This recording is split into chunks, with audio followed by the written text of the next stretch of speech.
Yo, welcome back to the No Cut Sports Podcast with your host, Niall Frazier. And today we got a few things we need to talk about, but before we get started, if you could for me, please like, comment, and subscribe to always catch this vibe, man. You already know. Also, be tuned in tomorrow. I'm gonna probably go live tomorrow and give away this last free Eagles jersey I got to do, man, because it's been a long time. I've been trying to get this thing off, and it's partly my fault too, because I ain't been on here like I'm supposed to. I got some time now.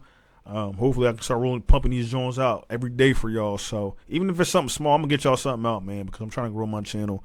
You know, I want to make sure, everybody's getting this content and giving it to you in my way. So, but with all that being said, let's get into what we need to talk about today, man. I don't want to hold y'all too long. As y'all know, free agency has started Monday. A lot of things have been transpiring, especially yesterday's news.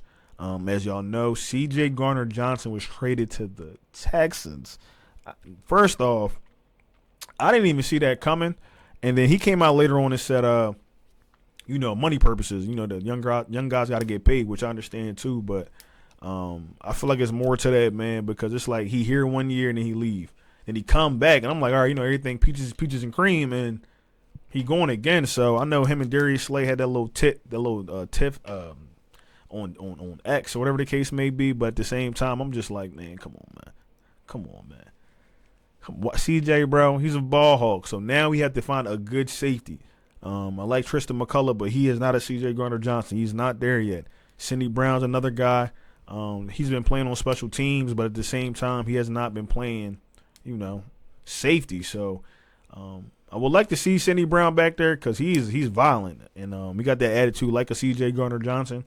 But I just want to see, man. I just want to see what they do, because now that's why I haven't came out with my draft board yet, because this free agency, this move just threw me for a loop. I'm thinking we go on either a defensive tackle or edge, but this move just threw me for a loop yesterday. So I'm gonna wait off to let y'all know who I'm gonna get. But now it's looking like Starks from Georgia. They can go up and get him, or some type of a safety, because I think we need a ball hawk type safety. I think Cal got one. Is he a safety or was that the corner? California? Cal was it Cal or was it somebody? Yeah, it was just like 2 or 3 players I seen that were like safeties. I was like, all right, maybe we can do something with them. But I have that in another video. But yeah, the CJ Gardner news threw me for a loop. I know LB got on here yesterday. If you don't follow LB in the Chalk It Up, it's a Chalk It Up Sports Network. But they all got it. Him and Simone and Tone DeShields all have a podcast they do together. The link up, and he talked about that. He talked to CJ yesterday, and he said he wasn't going to reveal the business, keeping it P. I like that. And he said he wasn't going to reveal the business, but some things that just had transpired. So, like I said, I love CJ, man. Love what he did for the city, man. Brought us a championship here. But it was sad to see him go. So that's the first move. And then Darius Slay, he gets released along with James Bradbury. So we already knew James was coming, but shout out to both of them. Things didn't go the way we wanted with James Bradbury, but it is what it is. He got a chip though with us, so shout out to him. But Darius Slay is now with the Pittsburgh Steelers, and I know Slay said he wanted the bag, but I'm like, bro, you 34, bro. Like, I don't know how much of a bag he got with the Steelers, but it's like you getting kind of priced out of that big bag range. So, and then he also was dealing with injuries as well, so I can see why the Eagles wanted to move on off of him, especially with Quinyon, and you got Keely Ringo waiting in the wind. So, but Keely and then Sean Stevens. Sean Stevens is another player that I ain't hear people really talking about. But Sean Stevens was out of Ferris State. Was it Antonio Porter? I can't think of his name, but that's his family's his uncle or something like that. But Sean Stevens, yeah, man, he's 5. I think we want to say 5'8", 5'9", cornerback. And he reminded me of this too, because he had posted his film from practice, the Eagles practice or training camp.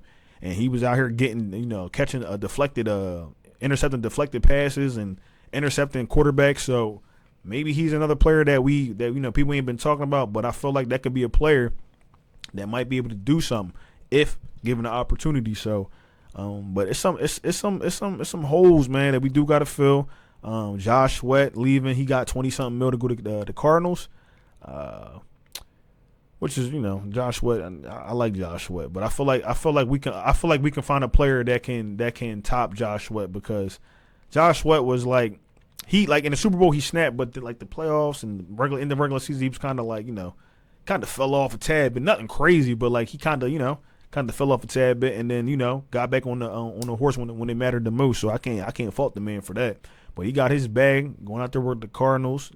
Familiar with Jonathan Gannon, Milton Williams, big bag with the Patriots. So he's another one that we lost, and we knew he was chasing the bag because I remember mid-season he had posted money Milt on his on his story on Instagram. So I already knew he wanted to get paid, and then he ends up he was the one that got Drew Brees. I think it was Josh Sweat, but either or, man, it doesn't really matter. Both of them boys got paid, so a lot of good things, man. Van Summeren's coming back to us too as well. I think he got like a 1-year deal, but he's coming back as a fullback, so I would like to see how they do or use him. But it's very good though. See, and this is another thing I want to talk about. With any player that we draft or we bring in, they like these players to be multifaceted. They want you to know multiple positions if you can, because it shores up a position for them. Because like look at big main example is the Super Bowl.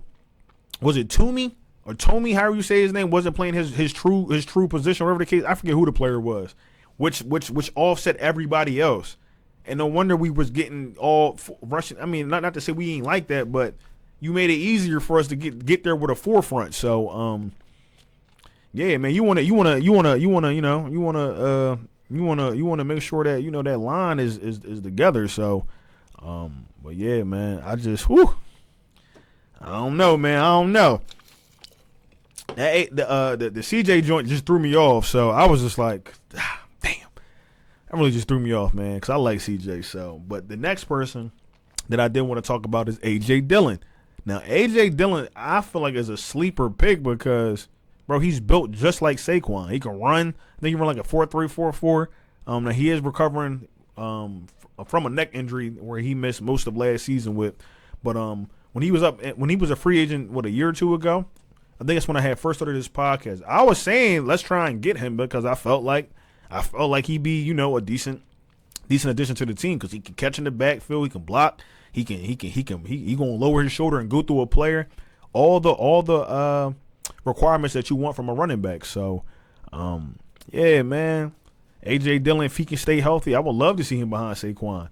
I know they tried to do the same thing. What was it, Blasingame?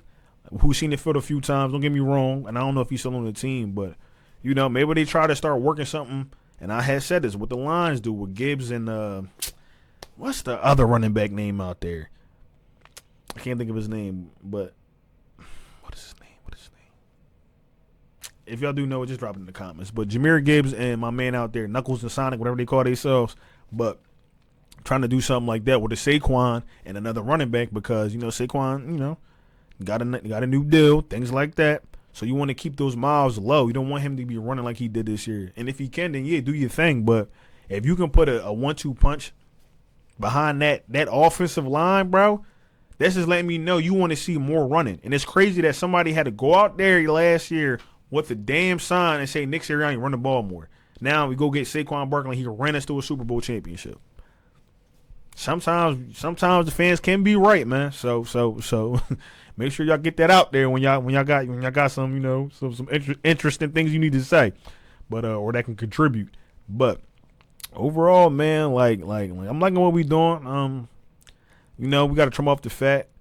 I know we got a lot of draft picks though. The draft picks is the biggest thing too because it's like I think they said they got like 11 picks in the top 4 rounds of the next 2 drafts. That's crazy, and you think some of these picks are going to get used. They might see a player and package it up with a player or something like that in a trade or whatever the case may be. But Howie Roseman is like light years ahead of whatever your GM is doing, man. Light years. It's like the man got a crystal ball or something like that. But listen, I have all the faith in Howie. I have all the faith in this staff, this training staff, to keep the players healthy. But I have all the faith in the scouts and the coaches because Vic Fangio knows what he's looking for his defense. I think Christian Parker knows what he wants in the cornerback. Clint Hurt, what he wants in the defensive back. And I'm glad that we retained those guys. I'm thinking he ain't going nowhere, but up until this point. But I'm glad we were able to retain those guys. And I didn't even know Christian Parker is from New Jersey, so He's from New Jersey, and then Clint Hurst from New York. So now they're close to their families and things like that. Maybe that's another reason why they decided to stay. But they're guys from around the way, man. They're from this area and things like that. So I'm just happy to still have the coaching staff here, Bobby King as well, coaching these guys up, man, because we really do have a window of opportunity here to attain maybe another 1 to 2 Super Bowls, if not more. If we keep this up at this rate, man, because it's hard, man. I don't see teams keeping up with the Philadelphia Eagles like they should. I see the Giants sign Darius Slay into a 3-year deal, and I'm like, bro, y'all could have signed Saquon Barkley and had him do what he did here. But see, everybody's philosophy is not the same, so that's why it's really good to have the GM that we have and the owner that we have, man, because some of these teams, I don't even be knowing what they be doing, man, just in cap hell, but you got to know how to work them numbers, man. You got to know how to work them numbers. So I want to make sure I ain't forget nothing. Trade block, okay? And this threw me for a loop. It didn't throw me for a loop, but it kind of threw me for a loop too. Dallas Goedert up to be traded? Now, I know we got, Calcaterra, but he's, no disrespect, I like Calcaterra, but he's injury prone. You know what I'm saying? Concussions and things like that. So is Dallas Goedert too now. And then I think E.J. Jenkins is still on the squad too, if I'm not mistaken. But do they go out and try to get a Tyler? Was it Tyler Warren, I think his name is? Or they try to go out and go get a guy from Notre Dame. I can't think of his name. Tight end. But, yeah, do they go out and go try to get a tight end and, plug and play? I don't know if that works the first season. But I feel like maybe they just put it out there just to see what his value was. I couldn't tell you, or if anybody would bite. Excuse me. If anybody will bite, so I don't know, man. I don't know if I like that or not, because I feel like that make a player, a little upset. Like, oh, y'all trying to get rid of me, this, that, and the third after I just did what I did, because he was the leading receiver in the playoffs. So, shout out to Dallas Goedert, man. Great player, but then again, he gets injured a lot and he misses some games, like 4 to 5 games, which you can't really do in the NFL when you play with 18, 19 games. So, the best ability is availability, man, and that's just what it is. But much love to him, man. Hopefully we can keep him at least this next season coming up, and they may be move on to somebody else, whatever the case may be. So, let me go on here and check and make sure ain't no other news done got dropped while I've been on here. So, yeah, feature free agency on the Eagles page. Nope, nobody else. So, March new league bookmark page. I says bookmark this page. I definitely am. Yeah, so nothing else, man. So far, like I said, I got all the faith in the team. I got all the faith in Howie Roseman and the scouts. They're going to get us right back to where we need to be, man. So, with that being said, man, if you like what you hear, or if you made it to this point, I greatly appreciate it.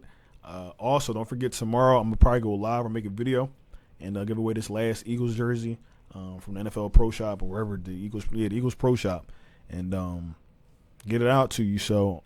Just be here. I think I said probably around 3-4 o'clock, and we're just gonna rock out like that. But if you could, before we get off of here, if you could for me, please like, comment, and subscribe to always catch this vibe, man. Your boy trying to grow this channel as best as he can.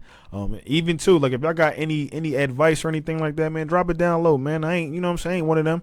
People get mad when you tell them, oh, you can do this better. Like, no, I want to get better. So, but with that being said, man, it's now from the No Cut Sports Podcast. I really appreciate y'all watching. And one more thing, baby. Go Birds. I'm going to holler at y'all, man. Y'all be safe.